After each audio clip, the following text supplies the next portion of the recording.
আবার স্বাগত একুশে বিজনেসের সঙ্গে আছি মহিমা পলি।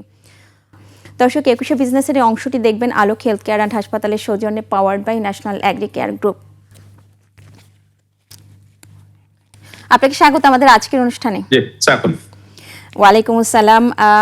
জি, আমরা একটা নিউজ দিয়ে শুরু করতে চাচ্ছি যে ভারতের শিল্প ও বাণিজ্য মন্ত্রণালয় তাদের সরকারের কাছে এন্টি ডাম্পিং শুল্কটা বহাল রাখার একটা সুপারিশ করেছে এবং সেই বিষয়টা যদি কার্যকর হয় সেক্ষেত্রে আমরা জানি আমাদের প্রায় 50টির উপরে রপ্তানিকারক প্রতিষ্ঠান আছে। কী ধরনের প্রভাব পড়তে পারে? জি, শুনতে পাচ্ছেন নিশ্চয়ই? জি, জনাব রাশিদুল করিম মুন্না, শুনতে পাচ্ছেন আমাকে? আপনি কি শুনতে পাচ্ছেন? জি, আমি শুনতে পাচ্ছি।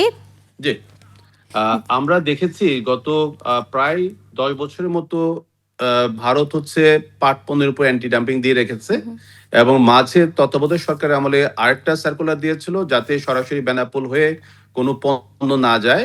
নতুন করে যে আর একটু যুক্ত করেছে যে আমরা যাতে হেসিয়ান স্যাকিং সহ যে সমস্ত প্রোডাক্টগুলা উৎপাদন করি সেটাও যাতে ভারতে যাওয়ার ক্ষেত্রে প্রতিবন্ধকতা তৈরি হয়। কিন্তু মজার ব্যাপার হচ্ছে দেখবেন যে কাঁচা পাট রপ্তানির ক্ষেত্রে কিন্তু ভারতের সেই উদ্যোগটা নেই। অর্থাৎ ভারত সবসময় চায় পাট শিল্পের কাঁচামালটা তারা পাবে, কিন্তু শিল্পের উৎপাদনটা তারা নিজেরা করবে এবং রপ্তানি করবে। অর্থাৎ রপ্তানির জায়গাতে হচ্ছে তারা আমাদেরকে যে কম্পিটিটিভনেসটা আছে সেই ক্ষেত্রে আমাদেরকে দুর্বল অবস্থায় রাখতে চায়। সুতরাং এইটা আমি মনে করি যে একটা চ্যালেঞ্জ। আমাদের সেক্টর বেশ কিছু সাফার করেছে গত বেশ কয়েক বছর ধরে এবং সেই ক্ষেত্রে বিকল্প বাজার খোঁজার চেষ্টা করেছে। সুতরাং আমি মনে করি যে বাংলাদেশকে এখন চিন্তা করতে হবে ভারতকে বাদ দিয়ে আমরা কিভাবে উৎপাদন নিজেরাই করব এবং বিশ্ববাজারে কাঁচামাল রপ্তানি না করে আমরা কিভাবে ফিনিশ প্রোডাক্ট উৎপাদন করে রপ্তানি করবো। আপনি দেখবেন যে আমাদের রপ্তানি যেই চিত্রটা আছে সেখানে কাঁচা পাট প্রায় 10 থেকে 15% যাচ্ছে। আমাদের ইয়ার্নটা হচ্ছে, একটু ইন্টারাপ্ট করি, আপনি কিছুক্ষণ আগেই বলছিলেন যে কাঁচা পাটের ব্যাপারে তাদের কোনো আসলে এরকম কোনো হচ্ছে বাইন্ডিংস নাই। তো সেখানে পাট পণ্যর উপরে বা পাট ও পাটজাত পণ্যের উপরে তাদের একটা হচ্ছে বাইন্ডিংস তৈরি করা হয়েছে। এটা কি আসলে যে আমাদের এই শিল্পটাকে পাট ও পাটজাত পণ্যে ক্ষতি করার জন্য কি এই ধরনের হচ্ছে সিদ্ধান্তের কথা উল্লেখ করা হচ্ছে? ঠিক ক্ষতি না, আসলে তাদের যেই স্ট্যান্ডটা যে তাদের এখানে জুট মিল আছে, সুতরাং জুট মিল গুলা তাদের শিল্প যাতে ভালো থাকে, সুস্থ থাকে, সবল থাকে এবং বিশ্ববাজারে রপ্তানির জায়গাটাতে তারা যাতে নিজেদের অবস্থানটা মজবুত করতে পারে এবং সেই ক্ষেত্রে আমাদের শিল্প যাতে আমাদের যে উৎপাদিত পণ্যটা যখন যদি ভারতে না যায় তাহলে তাদের স্থানীয় বাজার এবং রপ্তানি বাজার শক্তিশালী হবে। সেই কৌশলের অংশ হিসাবে কিন্তু তারা অ্যান্টি ডাম্পিংটা দিয়েছে এবং সেই আবেদনটা করেছে কিন্তু পাট শিল্পের সাথে যারা আছে তারা আবেদন সরকারকে করেছে যে বাংলাদেশের পণ্য ইন্ডিয়াতে যেতে না আসে, বাংলাদেশ থেকে তারা শুধুমাত্র কাঁচা পাটটা আনতে চায় এবং কাঁচা পাট বা আমাদের যে প্রসেস করা যে ফাইবারটা আছে সেই ফাইবারটা আনতে চায়। অর্থাৎ তারা তাদের শিল্পকে শক্তিশালী বিকশিত করার স্বার্থে তারা করছে। সুতরাং আমাদেরকেও চিন্তা করতে হবে যে যেই কাজটা করলে আমরা লাভবান হচ্ছি না। একটা উদাহরণ দিচ্ছি, কাঁচা পাট যদি আমরা রপ্তানি করি তাহলে প্রতি টন থেকে আমরা $8 থেকে $900 পাচ্ছি। আমরা যদি ইয়ার্ন তৈরি করে এক্সপোর্ট করি ভারতে বা অন্য কোথাও, সেখানে আমরা $1500 প্লাস মাইনাস আমরা পাচ্ছি। আমরা যদি এই ফিনিশ প্রোডাক্টের জায়গায় ছালার বস্তা করি বা ট্রেডিশনাল প্রোডাক্টগুলি করি তাহলে প্রতি টন পাট ব্যবহার করলে আমরা $1700 থেকে $1800 পাচ্ছি। আবার যদি আমরা ভ্যালুয়েটেড ডাইভার্সিটি প্রোডাক্ট উৎপাদন করে রপ্তানি করি তাহলে 1 টন পাট ব্যবহার করে আমরা $3000 থেকে $10,000 পাচ্ছি। সুতরাং স্বাভাবিকভাবে একটা অনুধাবন করা যাচ্ছে যে কাঁচা পাট রপ্তানি করে আমরা কিন্তু এই সেক্টরের ডেভেলপমেন্টটা হবে না। সুতরাং এক্ষেত্রে যে ভারত যে জিনিসটা চাচ্ছে যে তাদের শিল্প মজবুত করা, তাদের শিল্পকে সুরক্ষা করার জন্য তারা অ্যান্টি ডাম্পিং দিচ্ছে, আর আমাদের কাঁচা পাটটা নেওয়ার ব্যাপারে তারা অনেক উদার এবং সেক্ষেত্রে তারা বিনিয়োগ করছে। দেশীয় কিছু উদ্যোক্তা আছে যাদেরকে তারা সরাসরি বিনিয়োগ করে কাঁচা পাটটা, এই যে আগামী মাস থেকে নতুন পাট মাঠে আসবে, তারা কিন্তু একটা বিপুল সংখ্যক কাঁচা পাট তারা কেনার জন্য মরিয়া হয়ে আছে এবং সেইটা কিন্তু আমাদের সেক্টরকে কোনো লাভবান করছে না। সুতরাং আমরা চাই না যে ভারত কেন কোথাও আমরা কাঁচা পাট রপ্তানি করতে চাই না। নতুন সরকার দায়িত্ব নিয়েছেন, আমাদের বর্তমান যে মন্ত্রী মহোদয় আছেন বাণিজ্য মন্ত্রণালয়ের দায়িত্বে আছেন, উনি শিল্পের দায়িত্বে আছেন, পাশাপাশি উনি বস্ত্র পাট মন্ত্রণালয়ের দায়িত্বে আছেন। ওনার সাথে কথা হচ্ছে, উনিও চাচ্ছেন যে পাট শিল্পটা মজবুতভাবে কিভাবে দাঁড়াতে পারে, সেই ক্ষেত্রে আমাদের করণীয় কি আছে সেই ব্যাপারে সরকার সুনির্দিষ্ট কিছু পদক্ষেপ নেওয়ার কথা ভাবছে।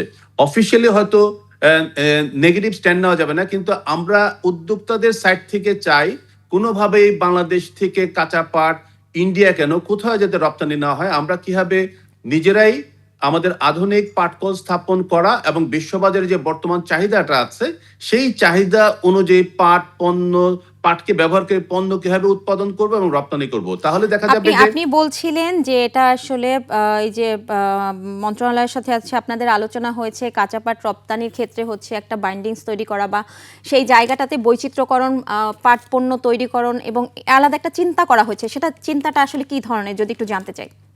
চিন্তাটা হচ্ছে এইরকম যে আমাদের পাটটা নিয়ে বা ইয়ার্নটা নিয়ে অন্যরা তো উৎপাদন করছে পণ্য, সুতরাং অন্যরা যদি উৎপাদন করে বিশ্ববাজারে সেটা সাপ্লাই করতে পারে, আমরা কেন পারছি না?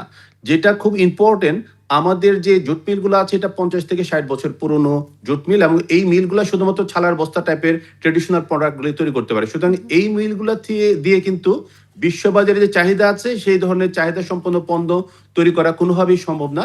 এক্ষেত্রে একমাত্র সমাধান হচ্ছে আমরা কিভাবে এই পাটটাকে ব্যবহার করার ক্ষেত্রে রিসার্চে কিভাবে ফোকাস করতে পারি, আমাদের প্রোডাক্ট ডেভেলপমেন্টে কিভাবে ফোকাস করতে পারি, এবং সর্বোপরি এই পাটটা থেকে ভ্যালুয়েটেড প্রোডাক্ট তৈরি করতে গেলে বিশ্ববাজারের চাহিদা অনুযায়ী আমাদের আধুনিক টেক্সটাইল মিলের টেকনোলজি ব্যবহার করে পাটকল কিভাবে স্থাপন করা যায়, এবং সেক্ষেত্রে সরকার নীতিগত কিভাবে সাহায্য করতে পারে। এবং সেই ক্ষেত্রে আমরা মনে করি যে বিশ্ববাজারে যে ইন্ডিয়াটা শক্তিশালী ব্র্যান্ডিং তৈরি করেছে, সেই জায়গাতে বাংলাদেশ সরকার ইন্টারন্যাশনাল মার্কেটে পাটটাকে নিয়ে কিভাবে একটা পজিটিভ ব্র্যান্ডিং তৈরি করতে পারে। এবং সর্বোপরি যে আলোচনাটা শুরুতে হয়েছে, আমরা উদ্যোক্তাদের সাইড থেকে কোনোভাবেই চাই না যে কাঁচা পাটটা রপ্তানি হোক, কারণ আমাদের যে উৎপাদনটা হচ্ছে গত কয়েক বছর ধরে কিন্তু এটা গ্রোথটা কমছে, কারণ কৃষকরা ভালো দাম পাচ্ছে না।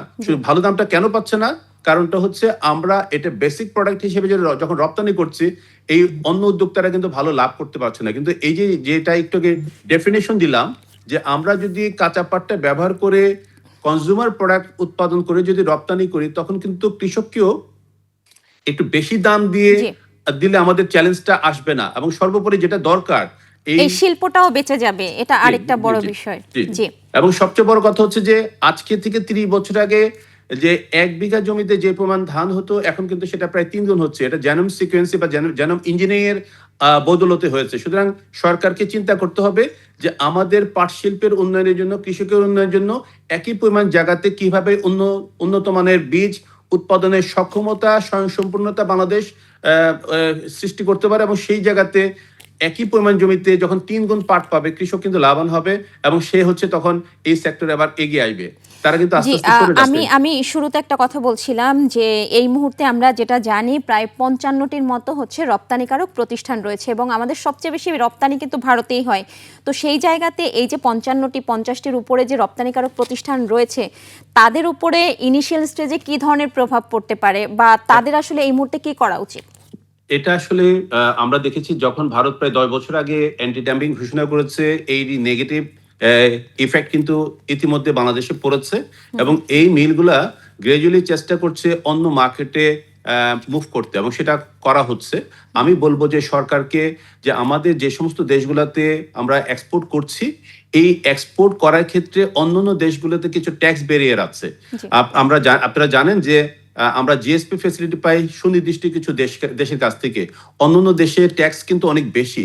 ইন্ডিয়া যে কাজটা করেছে সেটা হচ্ছে তারা বায়োলেটারাল আওতায় এই ট্যাক্স গুলাকে মিনিমাইজ করেছে। একটা এক্সাম্পল দিচ্ছি যে থাইল্যান্ডে পাট পণ্য রপ্তানি হলে ট্যাক্স হচ্ছে প্রায় 48%, ইন্ডিয়া সেটা নিগোশিয়েট করে 19% নিয়ে আসছে। আপনারা জানেন যে ইতিমধ্যে ব্রিটেনে তারা জিরো ট্যাক্সে নিয়ে আসছে তাদের সকল ধরনের পণ্যের ক্ষেত্রে। সুতরাং আমাদের চিন্তা করতে হবে নতুন মার্কেটগুলোকে কিভাবে আমরা ফোকাস করতে পারি, এবং সেক্ষেত্রে যে ট্যাক্সের যে ব্যারিয়ারটা আছে সেই সরকারের সাথে সরকারের নিগোশিয়েট করে সেটাকে কিভাবে মিনিমাইজ করা যায়, যেটা ইন্ডিয়া করেছে। সুতরাং এই নতুন প্রোডাক্ট তৈরি করা, নতুন মার্কেটে যাওয়ার যেই ব্যারিয়ারটা আছে সেটা উত্তরণ করা, এবং সার্বিকভাবে যে কথাটা আমি বারবার বলছি যে আধুনিক জুট মিল স্থাপন করে যে বিশ্ববাজারে যে নতুন নতুন চাহিদা তৈরি হয়েছে, যে মার্কেটটা আছে। কারণ আমি আরেকটা কথা যুক্ত করতে চাই, কোভিডের পরে আমরা দেখছি সারা বিশ্বে কিন্তু যে সাস্টেনেবল প্রোডাক্টের ব্যাপারে একটা পজিটিভ আগ্রহ আছে কনজিউমার সাইড থেকে, অর্থাৎ কাস্টমারের সাইড থেকে। এবং এই ক্ষেত্রে কিন্তু natural base any kind of প্রোডাক্টের গ্রোথ কিন্তু আগামী 10-15 বছর সহজেই এটা গ্রোথটা বাড়তে থাকবে, সেটা ইউএনের রিপোর্টও দেখা গেছে। সুতরাং আমরা মনে করি যে পাটটাকে ছালার বস্তার যে কনসেপ্ট ইন জেনারেল পারসেপশন, এটা থেকে আমরা যারা কাজ করছি, যারা ডাইভার্সিটি প্রোডাক্ট তৈরি করছি, আমার কোম্পানির বয়স 28 বছর, আমরা কিন্তু কখনোই এই 28 বছরে আমাদের গ্রোথ নেগেটিভ ছিল না। আমাদের অনেক চ্যালেঞ্জ আছে, কিন্তু সরকার যদি এই চ্যালেঞ্জের জায়গাতে যদি পাশে দাঁড়ায়, আমাদের যদি রিসার্চ, প্রোডাক্ট ডেভেলপমেন্ট, টেকনোলজি কিভাবে আমরা আনতে পারি সহজে, আমরা কিভাবে মার্কেটিং করতে পারি এবং উদ্যোক্তারা কিভাবে উৎসাহিত হয়ে এই সেক্টরে আসে, এই যে চ্যালেঞ্জটা আছে, এই নতুন নতুন উদ্যোক্তাকে এই সেক্টরে নিয়ে আসা, আধুনিক পাটকল স্থাপন বা আধুনিক ফ্যাক্টরি স্থাপন করে কিভাবে আমরা ভ্যালুয়েটেড প্রোডাক্টগুলি উৎপাদন করতে পারি, এই জায়গাতে সরকারের যে এক্সপোর্ট পলিসিগুলো আছে এগুলো একটু রিভিজিট করা দরকার। কারণ অনেক জায়গাতেই আমাদের এটা কম্পিটিটিভ না। গার্মেন্টস সেক্টর আজকে এই সুযোগগুলো পেয়েছে, সেই সুযোগটা গার্মেন্টসের বাইরের সেক্টরগুলো কিন্তু পাচ্ছে না। আমাদের জুট সেক্টর, লেদার সেক্টর সহ যেগুলো স্থানীয় মেটেরিয়ালস, কারণ আপনাকে একটা জিনিস বুঝতে হবে, আমরা যা কিছু এক্সপোর্ট করছি আমাদের সকল মেটেরিয়ালস হচ্ছে ইম্পোর্ট বেস, শুধুমাত্র জুট আর লেদার হচ্ছে আমাদের নিজস্ব আছে। সুতরাং এটাই হচ্ছে দীর্ঘদিন ধরে অবহেলিত আছে। আমরা চিৎকার করছি, কিন্তু রিয়েলিস্টিক ভাবে যে এটাকে অ্যানালাইসিস করে যে কিভাবে সমাধানের পথ বের করবে, এই বিষয়টা উদ্যোগ নেওয়া হয়নি। আমরা বর্তমান সরকার নতুন দায়িত্বে আসছে, বর্তমান যে বাণিজ্য, শিল্প এবং বস্ত্র পাট মন্ত্রণালয়ের দায়িত্বে যে মন্ত্রী মহোদয় আছেন, ওনার সাথে গত মাসে আমার চায়নাতে যাওয়ার সুযোগ হয়েছিল।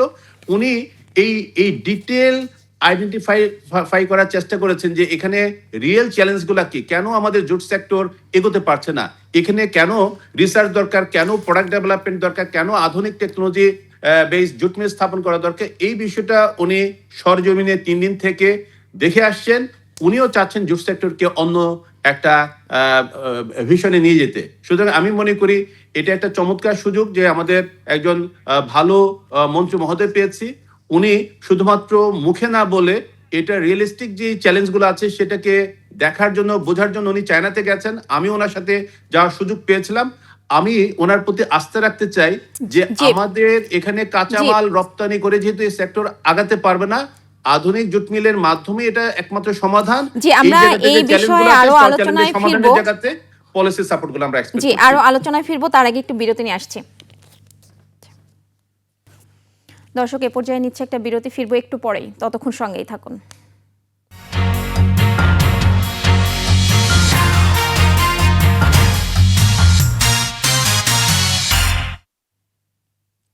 আবারও স্বাগত 21 বিজনেসের সঙ্গে আছি মহিমা পলি।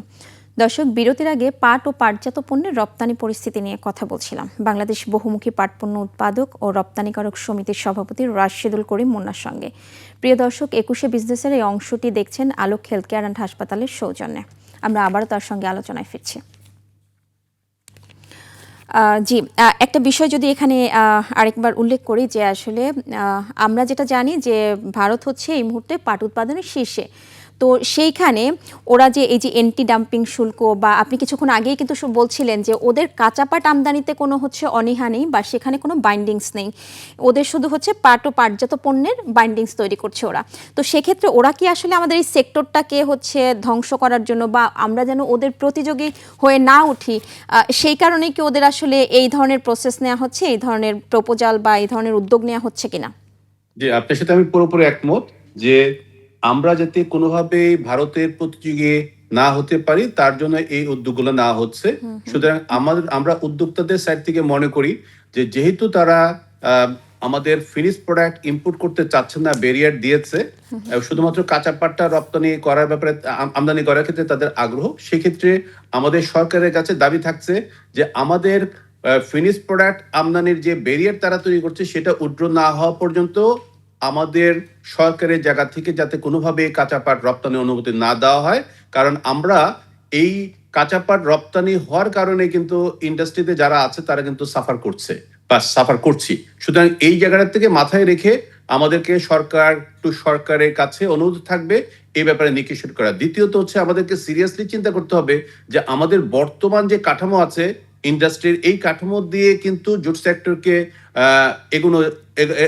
এগিয়ে নেওয়া সম্ভব না। সুতরাং এই জায়গাতে সিরিয়াসলি ভাবতে হবে যে আমরা টেক্সটাইল মেশিনের বা টেক্সটাইলের যে টেকনোলজি আছে সেটাকে ব্যবহার করার কারণে যেহেতু বৈচিত্র্য আনা সম্ভব, সেই সাথে ডাইং দরকার, সেই সাথে আমাদের ডিজাইন দরকার, আমাদের রিসার্চ দরকার। এই কিন্তু জায়গাতে সেক্ষেত্রে আরেকটা বিষয়, ওই জায়গাটাতে আসলে হ্যাম্পার হবে কিনা, যে আমরা আসলে পাটের বীজের যে সোর্সিং সেটা কিন্তু মানে ইন্ডিয়া থেকে আমরা আমদানি করি, তো সেই জায়গাটায় আসলে কোনো প্রভাব পড়বে কিনা? না, এটা প্রভাব পড়বে না, কারণ সরকার দায়িত্ব নেওয়ার পরে বর্তমান মন্ত্রী মহোদয় উদ্যোগী হয়ে মন্ত্রণালয় থেকে কৃষি মন্ত্রণালয়ের সাথে যৌথভাবে স্বয়ংসম্পূর্ণ হওয়ার বেশ কিছু সুনির্দিষ্ট পদক্ষেপ ইতিমধ্যে নিয়েছে। আমি শুধু যোগ করতে চাই, শুধু এই উদ্যোগটা নিলে হবে না, একটা টার্গেট করতে হবে যাতে আগামী 2 থেকে 3 বছরের মধ্যে বাংলাদেশ বীজের ক্ষেত্রে 100% স্বয়ংসম্পূর্ণ হয়, এবং কিভাবে আমাদের দেশে উন্নত মানের বীজটা উৎপাদন করার সক্ষমতা বাড়ানো যায়। কারণটা হচ্ছে, আমি যেটা শুরুতে একটু আগে বলছিলাম, যে একই পরিমাণ জমিতে সে যখন 2 গুণ বা 3 গুণ পাট পাবে বা উন্নত মানের পাটটা পাবে, যেটা আমরা জিনোম সিকোয়েন্সি বলি, যেটা আমাদের এই কারণে কিন্তু আজকে সারা বছর আমরা কিন্তু বেশ কিছু ফল খেতে পারি, সবজি খেতে পারি, যেটা কিন্তু বাংলাদেশে কখনো ছিল না। সুতরাং এই জায়গাতে কিন্তু পৃথিবীর অনেক রিসার্চ ইনস্টিটিউট এগিয়ে গেছে, আমাদেরকে এই জায়গাতে একটু ফোকাস করতে হবে। পাশাপাশি আমি মনে করি কৃষি সম্প্রসারণ অধিদপ্তর, কৃষি মন্ত্রণালয়ের দায়িত্ব আছে পাটটাকে কিভাবে কৃষি পণ্যের তালিকায় অন্তর্ভুক্ত করা, যাতে কৃষকদের যে নার্সারি জায়গাতে স্বাধীনতার পর কোনো ধরনের উদ্যোগ নেওয়া হয় নাই, এটা হচ্ছে উদ্যোগটা বাস্তবায়নের জায়গাটা প্রসারিত হবে। পাশাপাশি যেটা বলেছি, পাটটা উৎপাদন হওয়ার পরে যে প্রক্রিয়াটা, সেটা হচ্ছে ইন্ডাস্ট্রি। সুতরাং আমরা এখানে কৃষিকে কৃষি পণ্য এবং পাটটাকে কৃষি পণ্য এবং পণ্যটাকে কৃষি প্রক্রিয়াজাত পণ্যের তালিকায় কিভাবে অন্তর্ভুক্ত করা যায়, যেটা আমাদের দীর্ঘদিনের দাবি। আমরা প্রায় গত 7-8 বছর ধরে দাবি জানাচ্ছি সেক্টর থেকে। এখানে কৃষি মন্ত্রণালয় নড়ছে না, এবং এক্ষেত্রে আমি মনে করি যে এখানেও যেটা আপনি শুরুতে বলছিলেন, যে ভারত তো আমাদেরকে এমনি গলা চিপে মারবে না, তাদের কিছু কৌশল আছে। সুতরাং আমি মনে করি আমাদের কৃষি মন্ত্রণালয়ে কিছু ভূত আছে যারা পাট সেক্টরের উন্নয়ন চায় না, কারণ পাটটা যে একটা কৃষি পণ্য, এটা একটা বাচ্চা ছেলেও বোঝে। সুতরাং কৃষি মন্ত্রণালয়ে যে তালিকা আছে সেখানে পাটটা অন্তর্ভুক্ত না, অর্থাৎ ওই লিস্টে নেই। আবার কৃষি থেকে পাট থেকে যখন পণ্য হয় সেটা একটা লিস্ট আছে, তা সেইখানেও হচ্ছে এটা নেই। সুতরাং কৃষি পণ্যের কিছু পলিসি আছে সরকারের সুনির্দিষ্ট, যেখানে সাপোর্ট দিচ্ছে অন্যান্য সেক্টর গুলাকে। এই যে আপনি বীজের কথা বলেন, এই উন্নয়নগুলো না হওয়ার কারণটাই হচ্ছে পাটের বীজের কাজটা তো হচ্ছে বস্ত্র পাট মন্ত্রণালয় করবে না, তো এই না করার কারণে কিন্তু এক্ষেত্রে আমরা হচ্ছে অবহেলিত হয়েছি, এবং সেক্ষেত্রে হচ্ছে আমরা একটা দুর্বল অবস্থানে আছি। সুতরাং আমরা একেবারে শেষের দিকে চলে এসেছি, তাদেরকে আমি বলবো যে সরকারকে সুনির্দিষ্ট ভাবে বলবো যে এখানে একটু নজর দেওয়া, কারা এই দুঃসাহস দেখাচ্ছে, যেখানে বীজের মতো মাত্র 6,000 থেকে 6,500 টন বীজ লাগবে, সেটা উৎপাদনের সক্ষমতায় তারা কেন ব্যারিয়ার হচ্ছে। যে আমরা শেষের দিকে চলে এসেছি, আমরা একটু একেবারে শর্টলি জানতে চাইবো, 30 সেকেন্ডের মধ্যে জানতে চাইবো যে সদ্য সমাপ্ত অর্থ বছরে পাট পণ্য রপ্তানি বেড়েছে, এটা আসলে কিভাবে দেখছেন আপনি? এটা আমি পজিটিভ ভাবে নিচ্ছি, বিশেষ করে পাটের দাম বাড়ার কারণে আমাদের এফওবি ভ্যালি বাড়ার একটা ইম্প্যাক্ট আসছে, কিন্তু আমি মনে করি এটা সাস্টেন করবে না। এই সাস্টেন করার একমাত্র সমাধান আমরা কিভাবে আধুনিক পাটকল স্থাপন এবং বিশ্ববাজারে যে চাহিদাটা আছে সেই ধরনের পণ্য আমরা কিভাবে উৎপাদন করে রপ্তানি করব, এই সক্ষমতা, এই স্বপ্ন এবং এটা বাস্তবায়ন। জি, আপনাকে অনেক ধন্যবাদ। আশা করছি সেই বিষয়গুলো বিবেচনা করে আগানো হবে। ধন্যবাদ আপনাকে আজকে আমাদেরকে সময় দেওয়ার জন্য। আপনাকে ধন্যবাদ। জি দর্শক, এতক্ষণ দেশের পাট ও পাটজাত পণ্যের রপ্তানি পরিস্থিতির নানা দিক ও করণীয় নিয়ে কথা বলছিলেন বাংলাদেশ বহুমুখী পাট পণ্য উৎপাদক ও রপ্তানিকারক সমিতির সভাপতি রাশিদুল করিম মুন্না। নিচ্ছে একটা বিরতি, 2টা 30 মিনিটে আবারও ফিরে আসবে 21 বিজনেসে। দেখার আমন্ত্রণ রইল, 21-এর সাথেই থাকুন।